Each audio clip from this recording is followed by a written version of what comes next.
Bună, pești! Bine ai venit și mă bucur să te am aici alături de mine. Hai să vedem ce urmează în conexiunea voastră, ok? Și vreau să văd mai întâi din acest oracol ce urmează pentru voi, ce urmează între voi, pentru pești, pentru pești.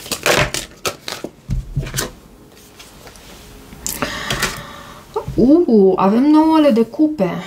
Vise care se transformă, sau visuri care se transformă în realitate după o perioadă de efort susținut, efort dedicat, efort, mult efort. Și avem cartea ta, avem spânzuratul aici și o atracție puternică pe care tu poți să o ai pentru cineva anume, cineva care s-a detașat din ce văd eu aici. Mai poate fi vorba și despre creativitate. Tu cumva, chiar dacă această persoană s-a detașat, tu ți-ai folosit energia ta pentru creativitate, pentru a crea ceva anume. Da, avem și îndrăgostiții. Poate să fie vorba și despre un gemeni aici, însă visurile tale se transformă în realitate. Energia ta în această conexiune, ce simți tu acum, conștient sau inconștient, unde ești tu în raport cu această legătură, ce le reflectă prezența ta în această legătură. Energia ta în conexiune, ce reflectă prezența ta în conexiune. Pentru pești.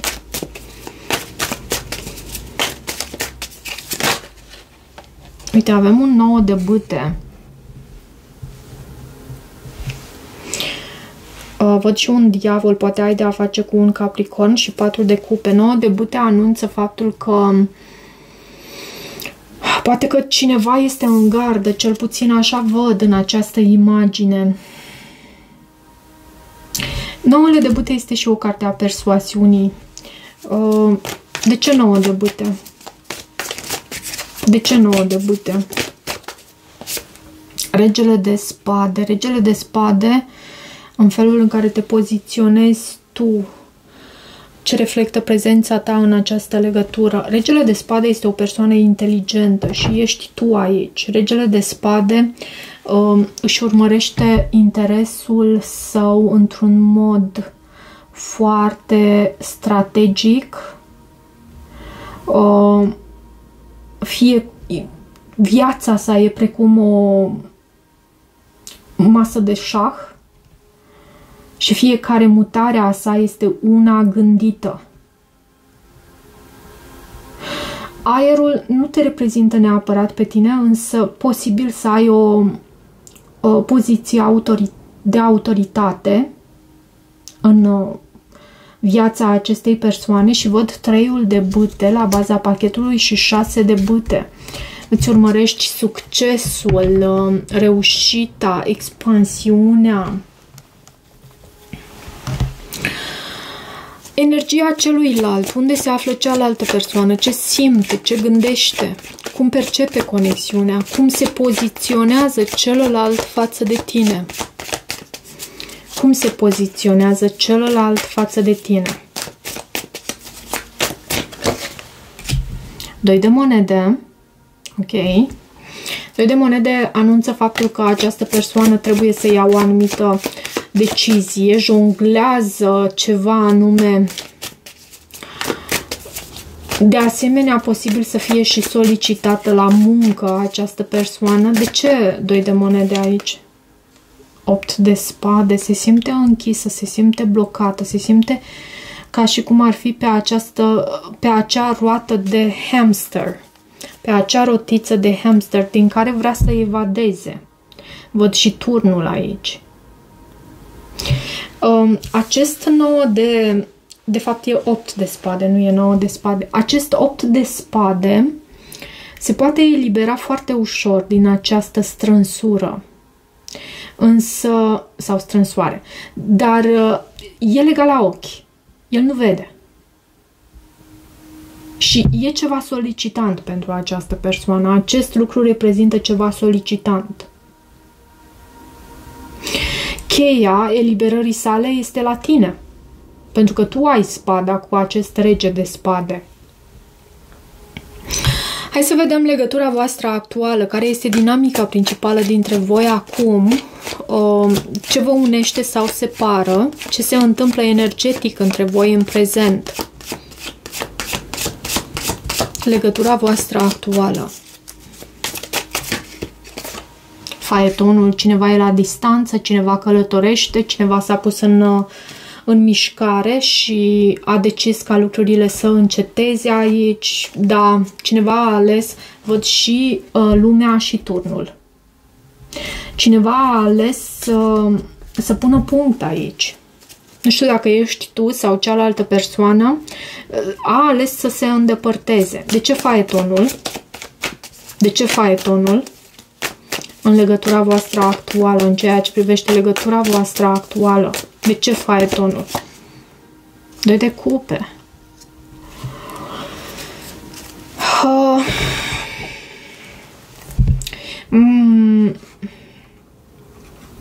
Mai poate fi vorba, scuze. Scuze. Mai poate fi vorba despre faptul că un nou început aici este întârziat sau nu poate avea loc decât în secret, decât doar între voi doi, adică lucrurile să le știți doar voi doi. Văd și acest card Luna. Doiul de cupe este o carte frumoasă, este o carte care anunță parteneriate, dar posibil că cineva pleacă din acest parteneriat. Îmi susțin ideea inițială de aici. Deși avem și nebunul aici, la baza pachetului. Poate pentru unii, într-adevăr, să aibă loc un nou început cu comunicare, dar cineva își alege totuși independența, uite. Și 9 de monede. Ce se vindecă în această conexiune? Karmă, lecții, traume sau tipare care se transformă prin această legătură. Ce lecție spirituală sau rană se reactivează și se cere vindecată? Ce se vindecă în această conexiune? Regele de cupe și 5 de cupe. Toate acele dezamăgiri ale tale din trecut, toate acele lucruri prin care ai trecut, încetinel, nu foarte rapid, văd și acest lucru subliniat la baza pachetului, dar în ceea ce se vindecă aici, se vindecă speranța ta în dragoste și iubire.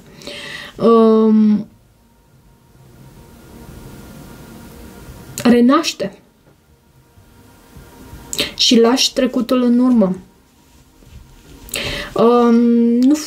Repet, nu foarte rapid, pentru că e necesar ca tu să vezi lucrurile astfel. Ce urmează între voi pe termen scurt? Cum evoluează conexiunea în următoarea perioadă, în următoarele 2 săptămâni, să zicem? Care este direcția în care merge această relație? Care este direcția în care merge această relație pentru pești? Care este direcția în care merge această relație? Moartea și temperanța. Nu cred că este o încheiere, sincer, nu cred că este o încheiere, pentru că avem și acest card temperanța. Poți să ai de a face cu un scorpion sau săgetător. Însă, în ceea ce urmează, văd că cineva în continuare nu va încerca să se detașeze. Moartea poate să vorbească aici despre o transformare care în timp se va petrece, nu de pe o zi pe alta în niciun caz. O transformare, o schimbare și mai văd și o persoană care nu este deschisă. Nu știu dacă ești tu sau cealaltă persoană, pentru că văd aici și e oarecum mixată energia. Poate fi și cealaltă persoană pentru unii sau tu. Pentru că la tine avem 9 de bâte, care uneori semnifică a sta în gardă, a fi în gardă, nu fi foarte deschis. A dat dovadă de, chiar și de paranoia, am să spun și acest lucru, și asta din cauza a ceea ce s-a întâmplat în trecut. Ok, hai să vedem și mesajul din partea acestei persoane. Ce mesaj avem din partea acestei persoane?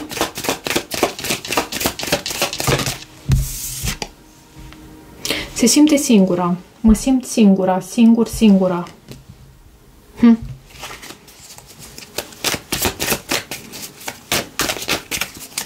Încă un mesaj din partea acestei persoane.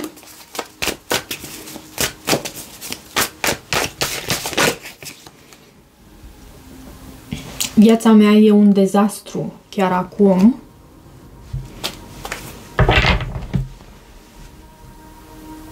Aș vrea să pot să fiu complet onest cu tine sau onestă.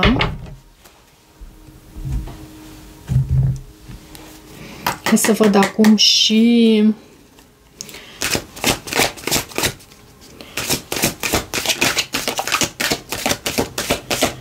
ceea ce trebuie să știi sau să accepti pentru binele tău superior. Ce trebuie peștii să știe sau să accepte spre binele lor superior. Zidul, obstacole. Și la baza pachetului avem aici spiritul râului, mișcarea spre aventură.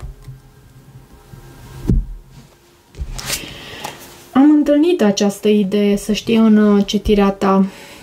Cumva această persoană simte că se izbește de un zid și nu reușește să ajungă la tine. 152, sunt curioasă ce are să transmită acest card.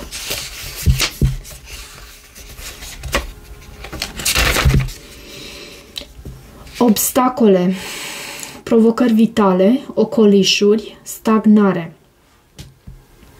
Există momente în viață când ești atât de pregătit, atât de sigur că te afli pe drumul cel bun, cu atâta energie și elan, încât ești șocat și confuz când întâlnești un zid. Această imprevizibilitate îți depășește capacitatea de a planifica, indiferent dacă ai făcut totul cum trebuie, în aliniere cu divinul. Este imperativ să-ți schimbi atitudinea acum. Acest blocaj temporar nu este un obstacol pe care să îl depășești în forță. Nu este o invitație de a forța mai mult, de a anula alte planuri sau de a te îngrijora cu privire la cine va câștiga sau va pierde, ci este un punct de oprire pentru a-ți da voie să încetinești și să contempli partea din ecuația de manifestare pe care tu și toată lumea o uitați. Viața îți răstoarnă cele mai bune planuri. Da, este neplăcut, însă această experiență îți reamintește că trebuie și să fii, nu doar să faci. Ți se reamintește că ești muritor sau că faci parte dintr-un univers imens în care destinul tău se intersectează cu al altora. Poate că viața ta este menită să servească altui scop în acest moment, iar atenția ți se îndreaptă în altă parte. Gândește-te că acest moment de non-acțiune temporară îți este menit pentru că tot ce îți dorești și ai pus în mișcare are nevoie de timp. Și am avut temperanța aici.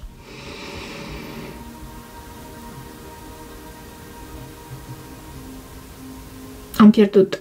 Pentru a se coagula într-o formă pe partea cealaltă.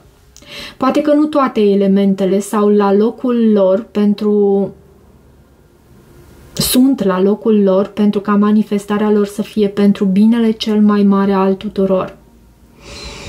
Ai nevoie de răbdare acum și de înțelepciune pentru a admite că este un moment excelent pentru o pauză și pentru a contempla recunoștința. Ceea ce este cu adevărat al tău nu va fi niciodată blocat de vreun zid. Ok, ceea ce este cu adevărat al tău nu va fi blocat de vreun zid. Asta să ții minte. Cam atât pentru această citire, dragă pești. Dacă rezonezi cu acest mesaj, nu uita să te abonezi canalului, să mai treci pe aici, să-mi lași o apreciere și un feedback al tău. Eu îți mulțumesc și toate bune!